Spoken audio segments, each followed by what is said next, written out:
महाराष्ट्र बस परिवहन की लाल परी के रूप में विख्यात एसटी बसें रही बंद। महाराष्ट्र राज्य परिवहन की बसें पूर्ण रूप से बंद रहीं और तकरीबन 3000 बसें भारत बंद के कारण रद्द की गई।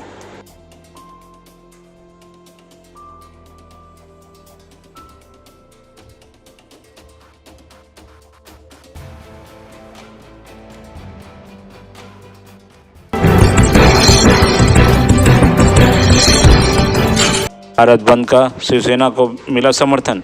दादर परिसर में शिवसेना का बंद के समर्थन के बाद शिवसैनिक रास्तों पर भारी संख्या में उतरे।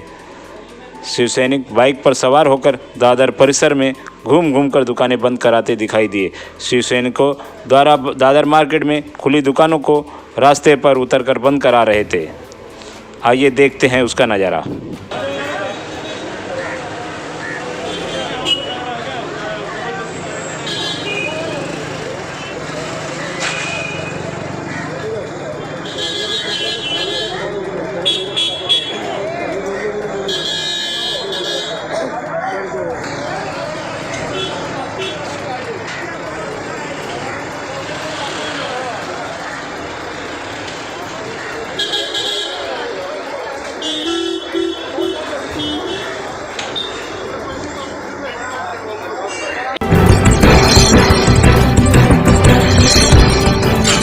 ट्रक टर्मिनल पुलिस ने झारखंड से एक आरोपी को गिरफ्तार किया। आरोपी गंगाधर दुखन मंडल ने स्वयं को बैंक कर्मचारी बताकर बैंक खाता बंद होने की बात कर वडाला परिसर में रहने वाले मकसूद के बैंक ऑफ बड़ौदा व पेटीएम द्वारा 5,84,000 रुपये निकाल लिए।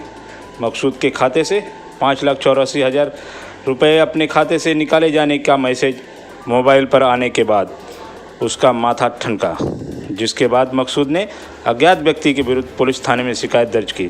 शिकायत दर्ज होते ही पुलिस ने एमआई और सिम कार्ड का पता पश्चिम बंगाल का होने के कारण पुलिस को कई कठिनाइयों का सामना करना पड़ा। आरोपी का बैंक खाता गुजरात का पता चलते ही उन्हें लगा कि यह गुनाह नियोजनबद्ध तरीके से किया गया है। पुलिस उपायुक्त 4 के आदेश के बाद गुने प्रकटीकरण के सहायक पुलिस निरीक्षक अजय बिराजदार ने अपने सहकर्मियों भालचंद गायकवाड़, जाबिर पवार के साथ मिलकर जांच करते हुए आरोपी को झारखंड के दुमका जिला से गिरफ्तार किया और उसके पास से 2 मोबाइल और 40,000 रुपये बरामद कर आगे की जांच कर रही है।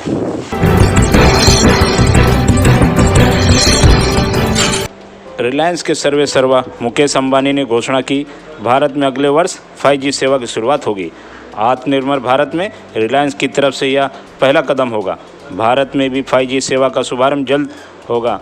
अंबानी ने कहा कि 5G नेटवर्क को तेज़ी से लगाने की ज़रूरत है और भारत को इस क्षेत्र में बढ़ने से कोई नहीं रोक सकता।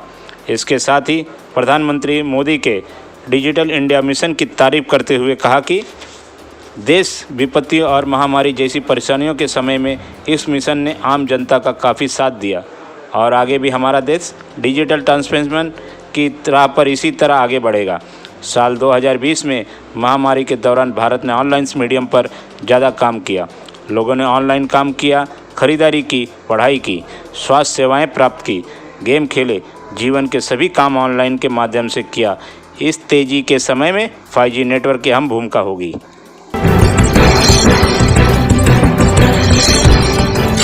भारत बंद का मुंबई में रहा मिला जुला असर। धारावी, कुर्ला, साहूनगर, माटुंगा में बंद का मिला जुला असर दिखाई दिया। इन इलाकों में कई जगहों पर कड़क बंद दिखा तो कई जगहों पर दुकानें आंशिक रूप से खुली रही। आइए देखते हैं मुंबई में बंद का हाल।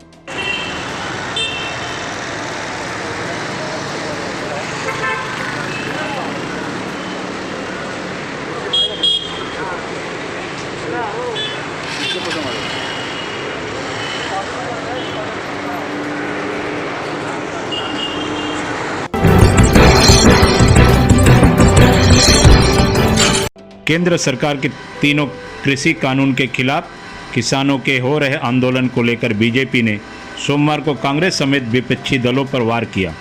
केंद्रीय कानून मंत्री रविशंकर प्रसाद ने कहा कि कांग्रेस अपना अस्तित्व बचाने के लिए आंदोलन में शामिल होती है।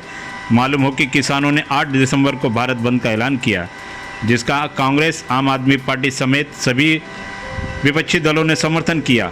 निशाना साधते हुए केंद्रीय कानून मंत्री रविशंकर प्रसाद ने कहा आज जब कांग्रेस का राजनीतिक वजूद खत्म हो रहा है, बार बार चुनाव में हार मिल रही है, फिर चाहे लोकसभा हो, विधानसभा हो या नगर निगम चुनाव हो, यह अपना अस्तित्व बचाने के लिए किसी भी विरोधी आंदोलन में शामिल हो जाती है। उन्होंने कहा कि किसानों से संबंधित सुधारों को लेकर जो कानून बने हैं, उसको लेकर कुछ किसान संगठनों ने जो शंका उठाई है, उसके लिए चर्चा हो रही है। चर्चा की अपनी प्रक्रिया है जो सरकार कर रही है, लेकिन अचानक तमाम विपक्षी या गैर भाजपाई दल कूद गए हैं। रविशंकर प्रसाद ने कहा कि किसान आंदोलन के नेताओं ने साफ साफ कहा है कि राजनीतिक लोग हमारे मंच पर नहीं आएंगे। हम उनकी भावनाओं का सम्मान करते हैं, लेकिन ये सभी कूद रहे हैं क्योंकि इन्हें भाजपा और नरेंद्र मोदी का विरोध करने का एक और मौका मिल रहा है। कांग्रेस पर हमला करते हुए कानून मंत्री ने आगे कहा कि कांग्रेस पार्टी ने 2019 के चुनाव में अपने चुनावी घोषणा पत्र में साफ साफ कहा है कि एग्रीकल्चर प्रोड्यूसर मार्केट एक्ट को समाप्त करेगी और किसानों को अपनी फसलों के निर्यात और व्यापार पर सभी बंधनों से मुक्त करेगी। वहीं शरद पवार जब देश के कृषि और उपभोक्ता मामलों के मंत्री थे, तो उन्होंने देश के सारे मुख्यमंत्रियों को चिट्ठी लिखी थी, जिसमें उन्होंने लिखा था कि मंडी एक्ट में बदलाव की ज़रूरत है, प्राइवेट सेक्टर का आना जरूरी है और किसानों को कहीं भी अपनी फसल बेचने का अवसर मिलना चाहिए। उन्होंने कहा, आज जो हम काम किया है, 8-9 साल पहले मनमोहन सिंह की सरकार यह कर रही थी। 2005 में शरद पवार बोल रहे थे, जिस समय शरद पवार बोल रहे थे कि अगर आप सुधार नहीं करोगे तो हम वित्तीय समर्थन देना बंद कर देंगे, उस समय मनमोहन सिंह की सरकार का समर्थन समाजवादी पार्टी, आरजेडी, सीपीआई और अन्य दल कर रहे थे। देखिए, कांग्रेस पार्टी का 2019 के चुनाव का मैनिफेस्टो था। पूर्व में एक बार हल्की चर्चा हुई है। ये देखिए, इन्होंने साफ कहा है अपने पेज नंबर 17 अपने चुनाव घोषणा पर का point number 11, page number 17 point number 11 क्या कहा? Congress will repeal the agriculture produce market committee act and make trade in agriculture produce including exports and inter state trade free from all restriction. Congress party agriculture produce market act जो मंडी चलाते हैं उसको समाप्त करेगी और किसानों को अपने फसलों के आयात, निर्यात और व्यापार पर सारे बंधनों से मुक्त करेगी। अच्छा, कांग्रेस पार्टी की कभी कभी कलाबाजी समझनी चाहिए। मैंने अंग्रेजी पढ़ा, उसमें लिखा है कि हम रिपील करेंगे, जो हिंदी है उसमें लिखा हुआ है हम संशोधन करेंगे। ये देखिए, आज मैं चाहता हूं कि कांग्रेस पार्टी का दोहरा चेहरा देश के, ये उनके देखिए ओरिजिनल मैनिफेस्टो है उनके कांग्रेस पार्टी की, और इसमें मैंने अंग्रेजी पढ़ा, फिर पढ़ता हूं, मैंने पढ़ दिया, देखिए मैं अंग्रेजी पढ़ रहा हूं। Point number 11 page heading 7 agriculture farms and farm labour. Congress will repeal the agriculture produce market committee act and make trade in agriculture state free from all restrictions. ये अंग्रेजी है। हिंदी में देखिए, कांग्रेस कृषि उपज मंडी समितियों के अधिनियम में संशोधन करेगी। अब कांग्रेस पार्टी के लोग जो ड्राफ्ट करते हैं, रिपील और अमेंडमेंट में अंतर नहीं समझते हैं, तो लगता है उनको कुछ आउटसोर्स करना चाहिए ड्राफ्टिंग को। ये मैं जरूर कहना चाहूंगा। अगर हिंदी भी मान ले तो संशोधन के पक्ष में वो थे जो हमारी सरकार ने किया है। राहुल गांधी के कुछ वक्तव्य दिखाना चाहते हैं। हमने बार बार कहा था,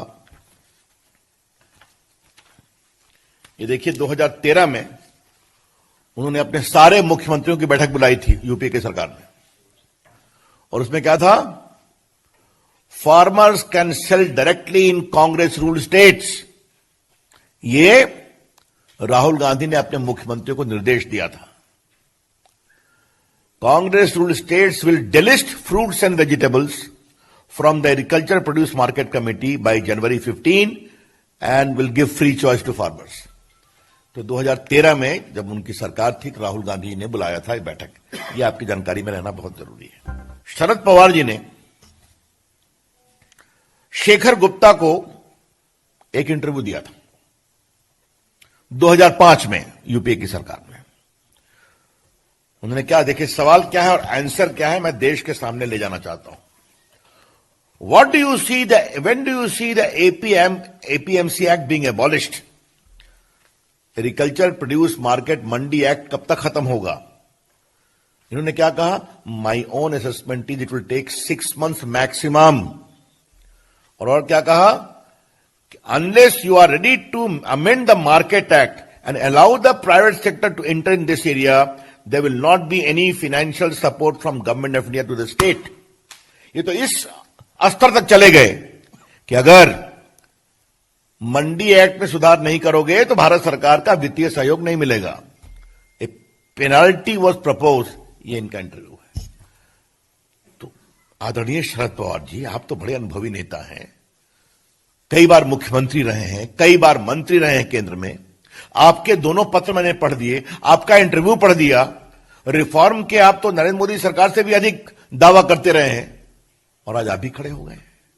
तो इसे अगर शुद्ध राजनीतिक स्वार्थ की राजनीति अपना अस्तित्व बचाने के लिए कहा जाए तो कुछ अनुचित होगा क्या?